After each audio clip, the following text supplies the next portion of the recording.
To God be the glory, and welcome to this, your real illuminating moment. I'm O.W. Prince. Good afternoon. You may not have noticed, but the world is assigning tasks to Christians, and Christians are accepting of those tasks. But Jesus, nor God's ecclesia, ever stuck their noses into civil or government affairs as representatives of God. Jesus, nor God's ecclesia, ever accepted tasks from the world's system. To the contrary, the saints are ordered by God to be separated from the world, all of it, and not to touch any of its vile wickedness, not to touch anything that God abhors, detests, or forbids. But Christianity, as a religious ideology of the nation state of the Universal Church of Rome, otherwise known as the Roman Catholic Church of Christianity, and her Protestant offspring, are comfortable and at home engaging in politics, civil and national affairs, and as well as engaging in the moral issues of society. Christianity has had intercourse with every nation and people of the world. But where is it recorded that Jesus or any of his apostles publicly and politically addressed the Roman occupation of Jerusalem and its abuses upon its citizens? In what book and chapter of the scriptures did Jesus or any of his apostles advocate for civil and equal rights, justice for those who were killed by the Roman occupation, or for those who were unjustly imprisoned by the world's conquering, colonizing Roman government? Where? In what book and in what chapter? However, in today's society, Christians and their demagogue leaders and pastors will welcome any opportunity to be heard and seen on television, advocating for anything that is newsworthy, politically correct, socially acceptable, and pleasing to the powers that be, and that may be beneficial to their particular cause or career agenda and religious vocational institution.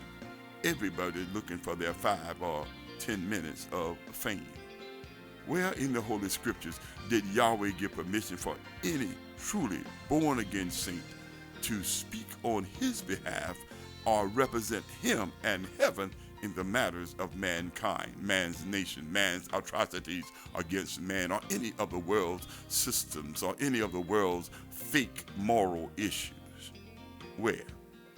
Although some may take it upon themselves to serve in various capacities and vocations in this world, none were authorized by God to do so. And certainly none were authorized by God to do so as the representatives of heaven.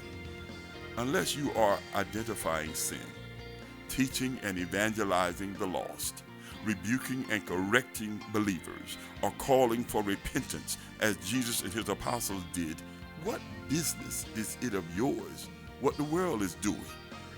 We don't belong to the world, and the world certainly is not going to heaven with us. Unless you have kept all of God's commandments and laws and observed his holy Sabbath day as instructed by him and taught by him, unless you are walking holy before the Lord, what right have you to interfere in anybody else's affairs when yours are so messed up and unkept?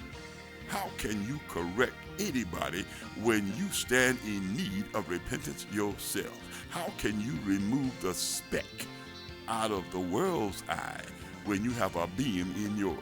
Seek first the kingdom of God and its righteousness. First remove the beam out of your own eyes. Fear God and keep his commandments and laws. Die to the world and crucify the lusts of the flesh, and take up your cross daily and follow the Lord in the way.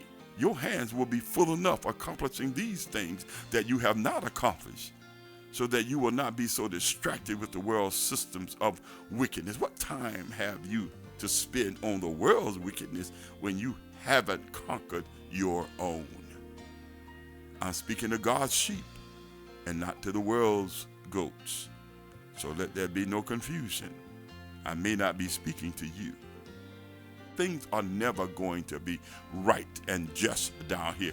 We ought to be preparing for our eternal home up there. So why bother dressing up wrongs down here with fancy political words and religious terminologies and theological rhetoric when the heart of man is still wicked, perverse, sinful, and disobedient against God? The Christian church has not confessed its sins and transgressions against God. So why should the Christian church or any of its constituents and entities be invited by the world or assigned tasks by the world unless it is a part of the world's system of lies, politics, greed, and immoralities? Isn't it interesting and peculiar as well as hypocritical of Christianity, who profess to know God, to assume the right to speak on worldly tragedies, moral issues, and controversies within politics and government, when politics and government has cursed God, legalized the murder of the unborn, and legalized sexual immorality and the recognition of false gods and her false Sabbath day? But birds of a feather do tend to flock together. Isn't that right? But as I, through the revelation of the Holy Spirit of God, have been teaching, Christianity is not of God and has never been of God. Christianity stole the identity of the children of the way, that is to say, the children of Christ. Christianity stole their identity by force, and upon the threat of imprisonment, confiscation of property and wealth, death and excommunication, or the expulsion from Roman citizenship, they changed the Sabbath day from Saturday to their sun god day. So what relationship can the holy God have with unholy Christianity other than that of an adversary? And we need to repeat that for emphasis and for clarity. What relationship can the holy Yahweh have with an unholy Christianity other than that of an adversary, of an enemy? To be friends with the world or any of her religions, churches, false Sabbath days and false prophets and demonic doctrines and pagan feast days and idolatrous images, pictures, and crosses makes one an enemy of God. There it is. That's the truth. And there is just no way around it. God is truth, and every man, every woman is a liar. Every Christian pope, minister, bishop, preacher, pastor, denominational faith, church, temple faith, as well as all other religions of the world with human founders, man-imagined doctrines, ceremonial rituals, are liars, false, confused, corrupt, and unclean, idolatrous entities. None is righteous. No, not one. All are called to repent. Come out from among them and be separate, says the Lord. Touch no unclean thing, and I will receive you, and I will be a father to you, and you will be my sons and daughters, said the Lord Almighty. Repent. I'm O.W. Prince, and this has been your real illuminating moment. And as always in parting, many are the afflictions of the righteous, but the Lord shall deliver him and her out of them all. Life hurts, but God heals. Thank you, God. To God be the glory. Keep looking up.